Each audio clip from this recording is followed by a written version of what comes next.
Today we are going to be talking about a special topic, and that is the molarity of leftover ions. Thus far, we've been talking about double displacement reactions, and typically what happens in a double displacement reaction is that one reagent is the limiting reagent and the other one is in excess, right? That means that there's extra of that one.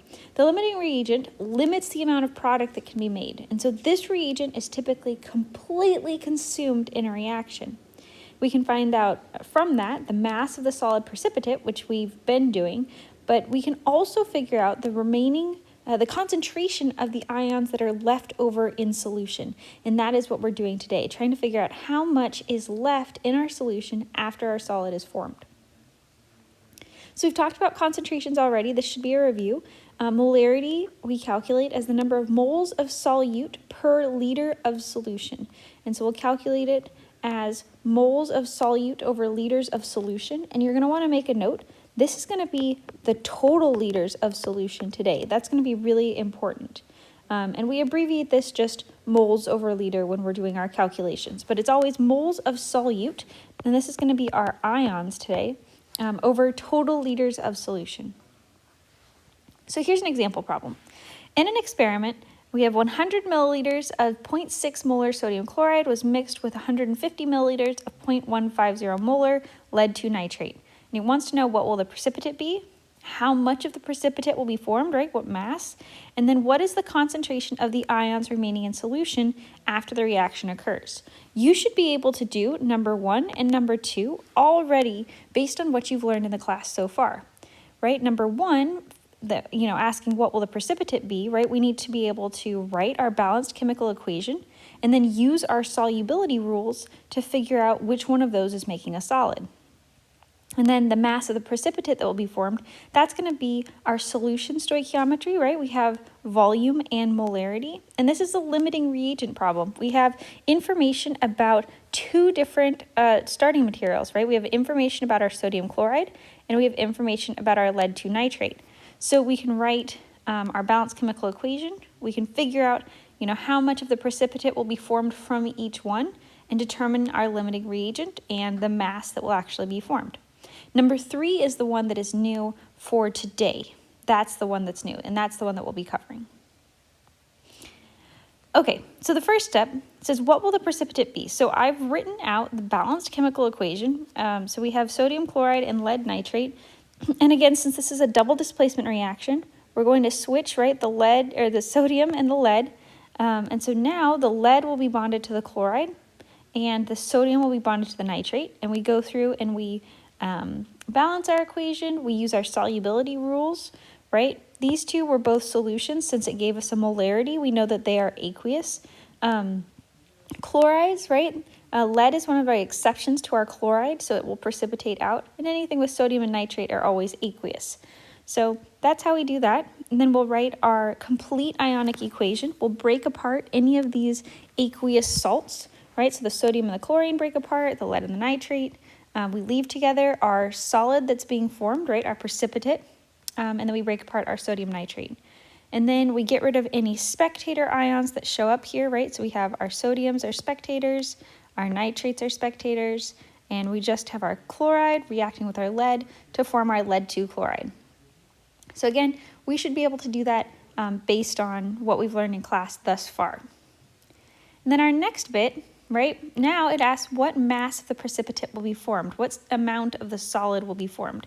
And since we have information about both of our starting materials, right, we have information about our sodium chloride and information about our lead-2 nitrate. So this is a limiting reagent problem. So we're going to write two different train tracks, right? We're going to do two different calculations to figure out how much solid is formed. And the one that makes less is the one that is going to be our actual mass of the precipitate, right? And then we can figure out from there which one of those was our limiting reagent. So we'll do two different train tracks. Sorry, let me turn off this volume here. Two different train tracks. So one with our sodium chloride. So we have 0.1 liters of sodium chloride, right? That's our 100 milliliters. And then remember that our molarity is a conversion factor. So when it says 0.6 molar, that means 0.600 moles per 1 liter. So we use that conversion factor anytime, right, we're starting with liters, and then we're going to use our molarity as a conversion factor to get to moles. And so since liters has to cancel liters, this 1 liter portion will go on the bottom, and the 0.6 moles will go on the top. So then we've converted liters into moles, and now we can use our balanced chemical equation to convert moles of sodium chloride into moles of our precipitate, right? Because the whole goal is to figure out how much precipitate is formed. So we know that there are 2 moles of sodium chloride for every 1 mole of lead chloride. So then we can go ahead and convert our lead chloride into our grams of lead chloride using the molar mass of lead 2 chloride. And then, making sure all our units cancel, can multiply the numbers on the top, divide by the numbers on the bottom, keep our sig figs, and we'll get 8.34 grams of lead 2 chloride. And then we'll do the exact same thing for the lead 2 nitrate. We are going to start with, sorry, we don't know it's in excess yet, it came in out of order.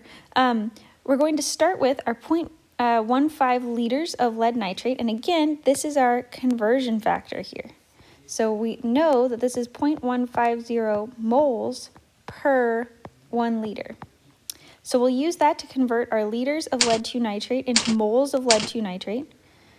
And then we'll use our mole ratio, right? 1 mole of lead 2 nitrate is going to give us 1 mole of lead 2 chloride.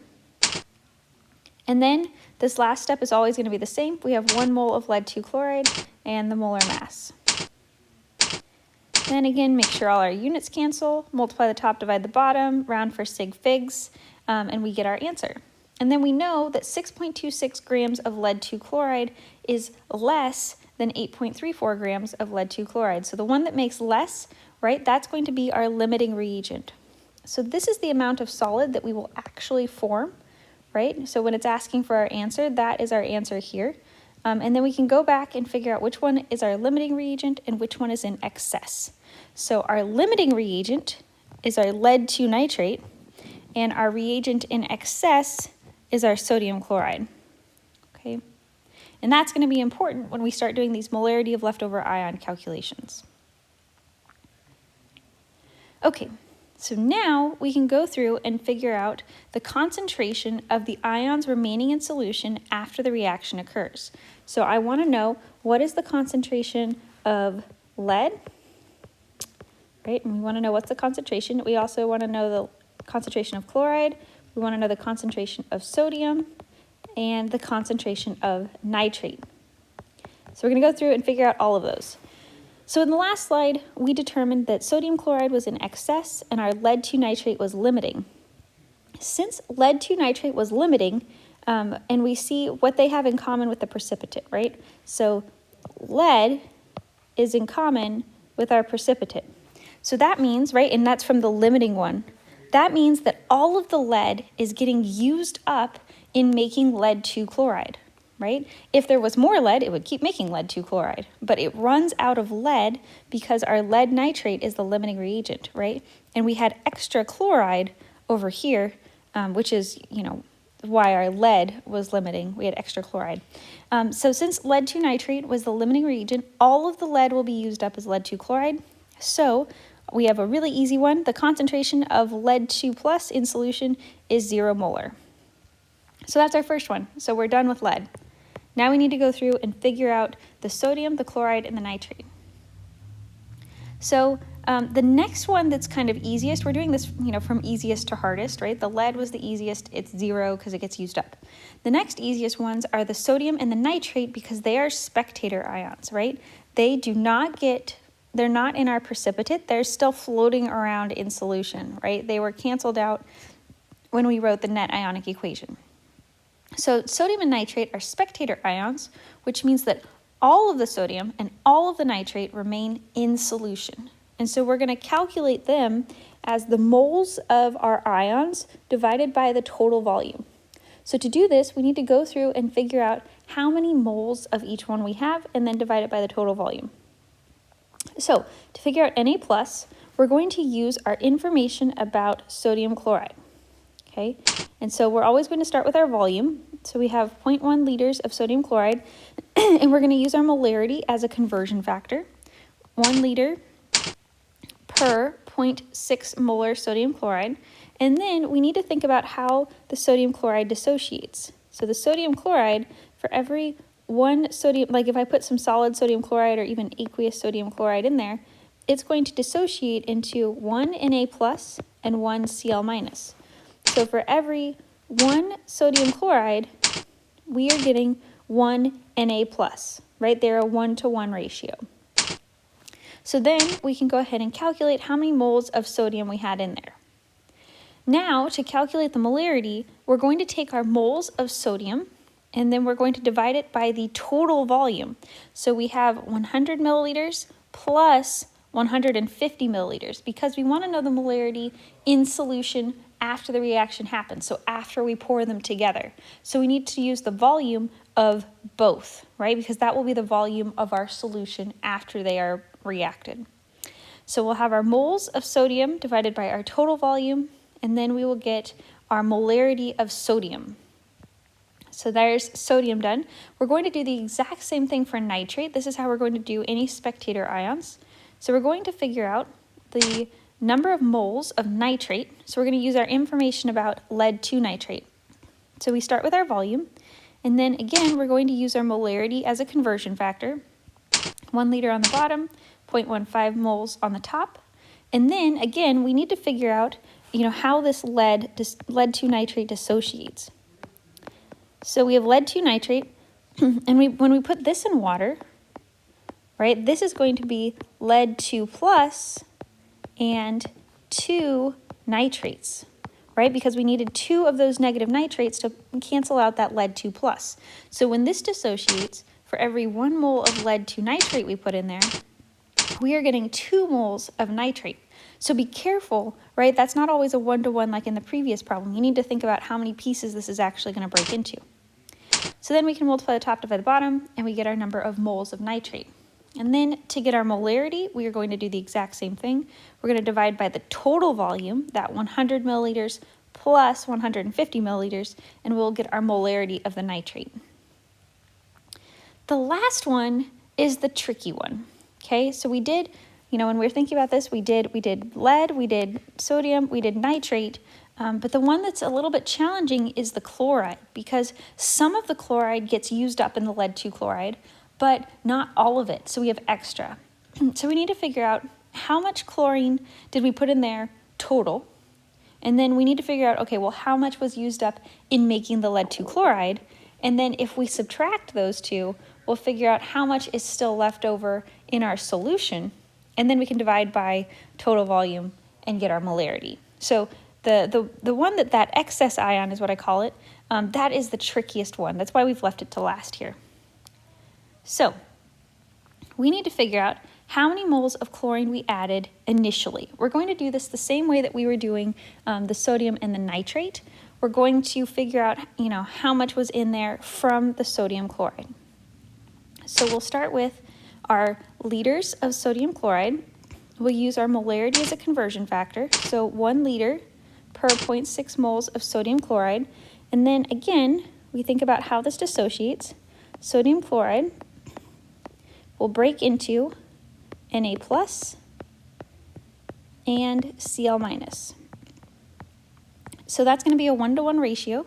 So for every 1 sodium chloride, we have 1 Cl minus. So then we can get our moles of chloride. So now the key here is we need to figure out, okay, well, how much of the chloride was used in making the precipitate?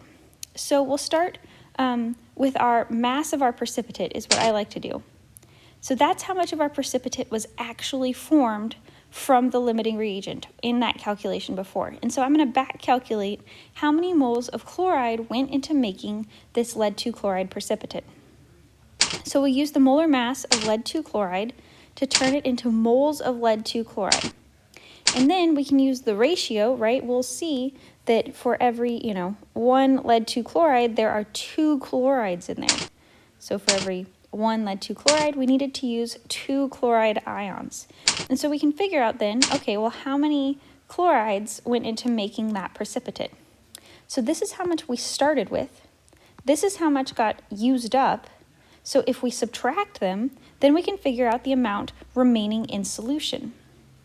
And then we can do just like what we did before.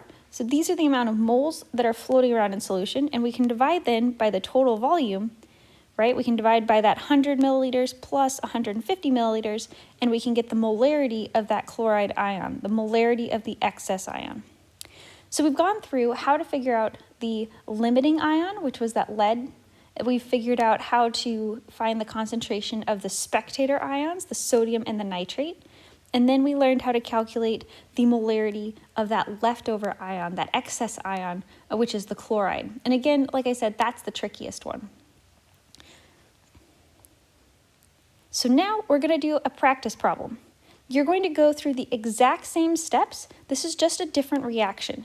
So I want you to go ahead and pause here, try to do these problems, and then once you're done or once you're stuck, unpause and come back and see the answers.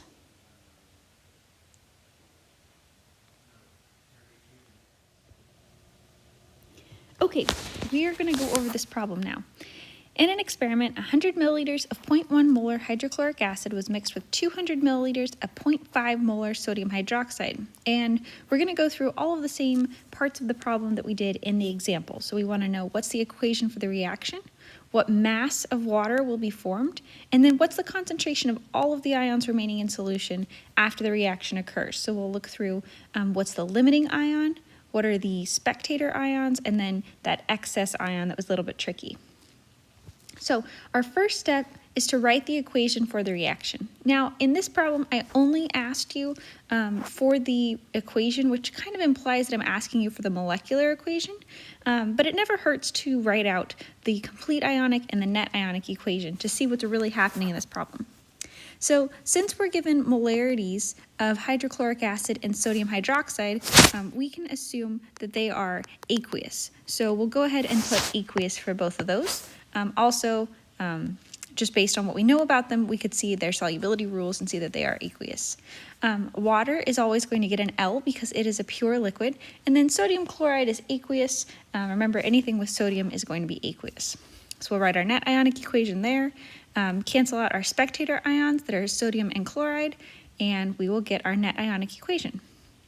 So then we can go through and we will do our two different train tracks to figure out what mass of water is formed. Remember, when you are given information about both of your starting materials, right? We have information about hydrochloric acid and information about sodium hydroxide. So when we have information about both of them, this is going to be a limiting reagent problem, and we're going to need to do two train tracks and figure out which one creates the lower mass of water. So we'll use our hydrochloric acid first. So again, we're always going to start with our volume, and then we will use our molarity as a conversion factor. So 1 liter is going to go on the bottom, 0.1 moles is going to go on the top. And then we can use our mole ratio from the balanced chemical equation. For every 1 mole of hydrochloric acid, right, we're going to produce 1 mole of water. And then we can go through and use the molar mass of water. We know that there is 1 mole for every 18.02 grams of water. So we can multiply the top, divide the bottom, and figure out what mass of water is going to be formed. We'll do the exact same thing for sodium hydroxide. We'll start with our liters of sodium hydroxide. We'll use our molarity as a conversion factor, so 1 liter per 0.5 moles. And then we'll use our mole ratio from the balanced chemical equation. We know that for every 1 mole of sodium hydroxide, we are going to produce 1 mole of water. And then we can use the molar mass of water to figure out how much water is going to be produced. And then we'll look at our two values that we came up with. So we have 0.18 versus 1.8. So always going to pick our smallest one. That is the mass of water that will actually be produced. And so that tells us that hydrochloric acid is our limiting reagent, right? Hydrochloric acid's limiting, and that means that sodium hydroxide is in excess. And so what this means for later, when we're thinking about things, sodium and chloride, right, those were both spectators. And then we need to figure out what, so the ones that we have left are hydrogen and hydroxide. So from these, the hydrogen, right, that's what we're getting out of hydrochloric acid. The hydrogen is going to be our limiting ion, right? Because it's the ion that's being used from the limiting reagent. So that's actually going to be end up being, the concentration will be 0 molar. And then our hydroxide here, that is our excess ion, which means that some of it is going to get used up, but not all of it. So that's the one that's going to be a little bit tricky to calculate. So sodium and chloride will be our spectator ions. We'll calculate them the same way. Hydrogen will be 0 molar, and hydroxide will be our excess ion. So again, like I said here, we knew that hydrochloric acid was our limiting reagent, and it's the hydrogen that's going to make the water. So that means our concentration of H plus in our solution is going to be 0 because all of it got used up making the water. We said that our sodium and our chlorine were spectator ions, right? They both end up in sodium chloride. And they were aqueous always, right? They're aqueous on this side and they're aqueous over here. So we're going to calculate them. We're going to figure out how many moles of each one of those ions we stuck in the solution in the beginning, and then we're going to divide that by the total volume of the solution. So we'll do our moles of chlorine first, or moles of chloride. We'll start with our volume, and then we are going to use our molarity to convert from liters into moles. And then, well, when we look at this, right, for every 1 hydrochloric acid in water, we are making 1 H plus and 1 Cl minus. So it's a 1-to-1 ratio here. So for every 1 mole of HCl, we are getting 1 mole of Cl minus. So then we can go ahead and figure out our moles of Cl minus. Once we figure out our number of moles, we are going to divide that by the total volume. So again, this is a step that people miss, right? We need to take our 100 milliliters and our 200 milliliters and add them together because we're looking for our molarity after the reaction, which means we've poured together 2 solutions. So we're looking for our new volume, right? Our volume after the reaction. So that will be when they're both poured together, 300 milliliters. And there's your answer. We'll do the exact same thing with our sodium. We'll figure out how many moles of sodium we have. So we take our volume, we'll use our molarity as a conversion factor, and then we're going to look and we'll see for every 1 mole of sodium hydroxide that we use, we are getting 1 mole of Na plus and 1 mole of OH minus. They are a 1-to-1 ratio. So for every 1 mole of sodium hydroxide, we are getting 1 mole of Na plus. So we can multiply that out and we'll get how many moles we have. Then to find the molarity, we are going to take our moles and we'll divide again by our total volume to get our molarity of our sodium ion concentration. So our last type of ion is that excess ion. It's the one that gets partially used up, right? When we made water, we were using the H plus and the OH minus, right? The hydrogen and the hydroxide. The hydrogen was our limiting reagent that got completely used up. So our hydroxide is in excess, which means that some of it gets used up, but not all of it. So we're going to figure out how many moles of hydroxide we started with, right? How much did we add in the first place? Then we'll figure out how much hydroxide went into making water, and then we'll subtract those, and that will be the amount that is left over in solution. So our total moles that we added, again, we'll use our volume, we'll use our molarity to figure out our number of moles, and again, for every 1 sodium hydroxide that we use, we are getting 1 Na plus and 1 OH minus. So they are a 1-to-1 ratio, so for every 1 mole of NaOH, we are getting 1 mole of OH minus, 1 mole of hydroxide. So we can figure out how many moles of hydroxide we started with. Okay, so that's how much we started with at the beginning, and then we know some of it went to go and form water. So we'll back calculate how many moles of hydroxide were needed to form the amount of water that was the lowest amount, right? When we did that limiting reagent problem, we'll take the smallest value from there. So we have 0.180 grams of water, and we'll back calculate how many moles of hydroxide we needed to form that amount of water.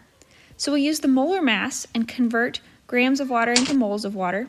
And then if we're thinking about water, right, for every 1 water, we needed, 1 H plus and 1 OH minus.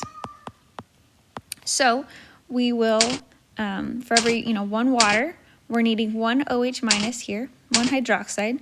And so that's how many moles of water we actually needed to create, how many moles of hydroxide we needed to create 0.180 grams of water. So if we subtract those, then we can figure out how many moles of hydroxide are remaining in solution. And then, right, so after we get moles, right, it was a bit of a trick to try and get moles. We have to take our amount that we started with, subtract the amount that were used up in the water to figure out how much is left over floating around. And then we can get our molarity by dividing our moles of OH, our moles of hydroxide that were left over by the total volume to get the molarity of hydroxide that is still floating around in solution. And you'll look, it's actually still fairly large. So that's it. That is how we do the molarity of leftover ions. So you have a packet that goes along with this lecture that you need to complete for the lab. And you also need to be studying for your upcoming quiz on the molarity of leftover ions. So get lots of practice. And as always, if you have any questions, please send them my way. Otherwise, I will talk to you guys next time.